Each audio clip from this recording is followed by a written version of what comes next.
On l'a largement commenté, hein, mais la BCE va relever le mois prochain ses taux d'intérêt, ses taux directeurs, et les banques françaises, européennes vont évidemment en profiter. Bonjour Thibault. Bonjour. Thibault Prébet, directeur général de la financière Arbevel.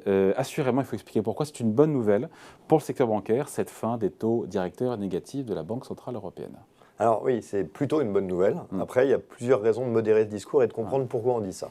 La raison simple, elle est assez basique en fait, c'est que le métier de base d'une banque historique, celui qu'on utilise le plus au-delà de nos opérations du quotidien, c'est l'emprunt immobilier.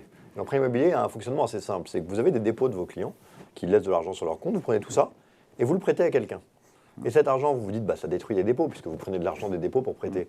Mais cette personne à qui vous allez prêter, soit elle-même va mettre de l'argent en dépôt sur un compte, soit par exemple elle va acheter un appartement et le vendeur, lui, aura cet argent en dépôt sur un compte. Donc en fait, les dépôts créent des emprunts, qui créent des dépôts, qui créent des emprunts. Tout ça fonctionne bien, sauf qu'on voit bien que si, comme c'est le cas aujourd'hui, vous prêtez à des taux qui sont à moins d'1%, comme c'était le cas il y a encore quelques mois, que dans le même temps, vos dépôts vous coûtent zéro, parce que vous ne pouvez pas mettre les taux qui sont négatifs, mais que parfois même vous devez repayer à la Banque centrale, vous voyez que vous avez un écart qui est très faible et qu'en plus vous ne bénéficiez pas de ça. Imaginons maintenant qu'on revienne à une époque, près-2008, où on avait des taux à 4%, et le taux de crédit, par exemple, à 5,5. Là, techniquement, déjà, vous avez 1,5 point d'écart, donc c'est intéressant. Mais en plus, les gens qui ont un compte chez vous, avec un excédent de cash, sur un compte courant, vous ne le rémunérez pas à 4%, vous le rémunérez à 0. Donc en réalité, vous avez un écart qui est colossal. Et donc, cette sortie des taux négatifs qui était plombant et cette idée qu'on peut retrouver un peu d'écart entre le taux de 0 qu'on rémunère sur les dépôts en réalité pour la plupart d'entre eux et le taux de crédit est une opportunité.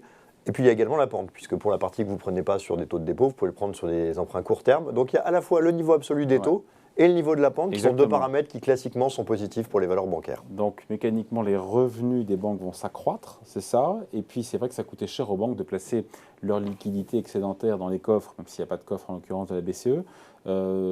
Chaque année, ça coûtait des milliards. Oui, absolument. C'est une taxe quasiment. Oui, après, il ne faut pas oublier une chose, c'est que le taux négatif, au-delà de ce qu'on peut penser par rapport aux banques, est un élément d'urgence dans une situation de crise majeure 2020, mais qui crée beaucoup d'anomalies et de problématiques. Et donc c'est vrai qu'aujourd'hui, avec une croissance et une inflation qui sont plutôt au-dessus du potentiel, ça n'a guère de sens, et donc cette sortie est légitime et souhaitable, elle est importante pour les banques et pour d'autres, mais on peut modérer ça d'un point de vue. Il y a un mais. Donc c'est une bonne nouvelle. D'ailleurs, on voit bien que les bancaires, notamment depuis quelques jours, ont rebondi. Voilà. Il y a deux autres bonnes nouvelles et il y a un mais. On peut commencer par le mais. Le mais, c'est que les banques, historiquement, n'ont pas que ce métier. Ce qui a fait le succès des banques ces dernières années, c'est souvent leurs banques d'investissement, ce qu'on appelle les BFI, qui ont toutes des activités de financement de marché, de transactions, etc., de ce qu'on appelle le compte propre, c'est-à-dire des tradings. Ils proposent des produits structurés à des clients, par exemple. Eux, en face, ils couvrent ou ils ne couvrent pas. Donc, ça crée un risque. Ça a été un très gros pourvoyeur de revenus au fil des années. C'est aussi ce qui, parfois, met tout dans le rouge quand il y a une année difficile. Or, les hausses de taux sont souvent des périodes qui, par le passé, ont entraîné des crises ou ont été le reflet de crises. Et donc, quelque part, cette situation de hausse de taux qui crée des instabilités est aussi un danger. Quand on a un secteur en difficulté, on se souvient quand le pétrole était à 30 de toutes les parapétrolières, c'est autant de gens qui ont des crédits auprès des banques qui peuvent être en difficulté.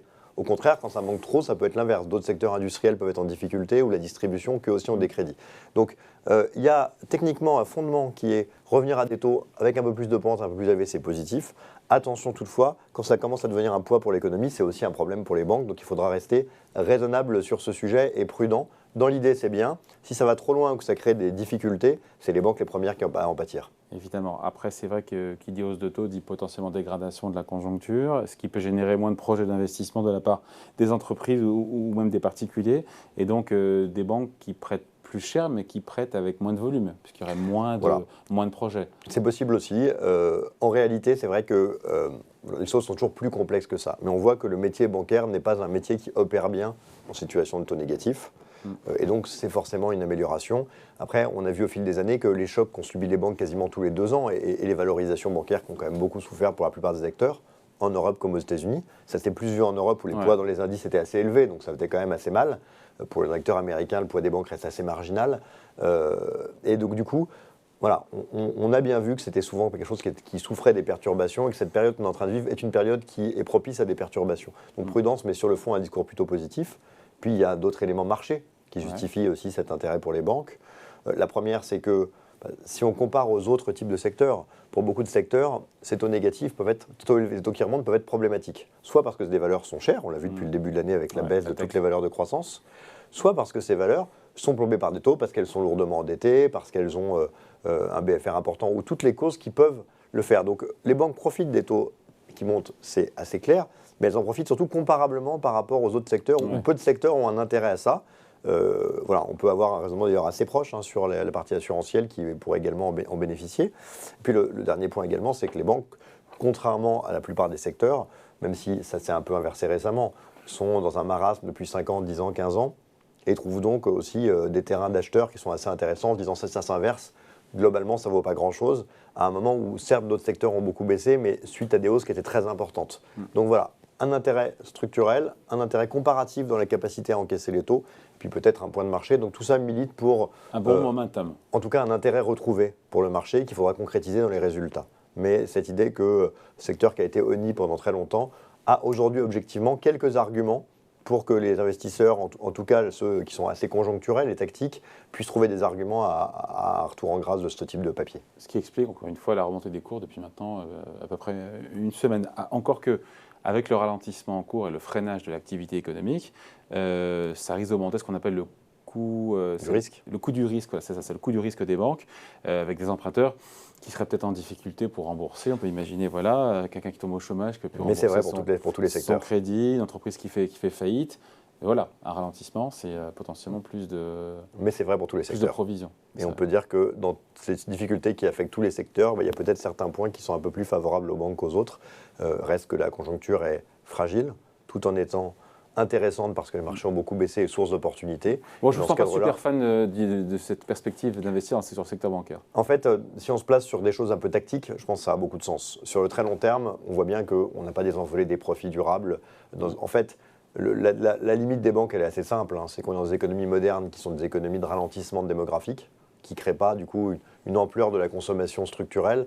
Et donc les banques, qui ne sont pas d'un secteur qui est au cœur de l'innovation, qui est plutôt un secteur disrupté, et pas forcément le secteur qui, sur le long terme, profite le mieux d'une économie qui est stagnante. En revanche, c'est vrai que les arguments un peu plus court terme, un peu plus conjoncturels sur ce cycle de hausse de taux montrent que la période est plutôt meilleure que la précédente. Donc ceux qui aiment bien les banques trouveront probablement un terreau assez fertile. Ceux qui n'aiment pas seront peut-être toujours pas particulièrement convaincus, mais en tout cas seront probablement moins négatifs que par le passé. Bon, avec des valos qui sont à la cave pour beaucoup de banques. Quand on voit les valorisations, on se dit c'est à peine si les fonds propres, ça valorise les fonds propres. C'est vrai, après la difficulté de l'investisseur est qu'on a toujours eu le sentiment que c'était des boîtes noires. Même certains patrons de banques, parfois US, qui n'ont pas hésité à dire eux-mêmes que la partie hors bilan leur échappait un peu. Et donc c'est vrai que c'est un secteur qui est décoté, mais qui a aussi des justes raisons d'être un peu décoté, de par ses capacités à prendre des claques assez régulières, comme par exemple pourrait l'être le secteur aérien. Donc encore des arguments qui existent, mais qu'il faut aussi modérer de par le fait qu'on a eu des surprises par le passé qui ont un peu refroidi les investisseurs, même si ça commence à être un peu long, et que la sécurisation voulue par les banques centrales des banques, avec des ratios plus prudents, etc., peut aujourd'hui donner un peu plus confiance dans la solidité de ces établissements dont on a tous bien besoin. Allez, point de vue signé Thibaut Prébet, donc, directeur général de la financière Arbevel. Merci Thibaut. Merci.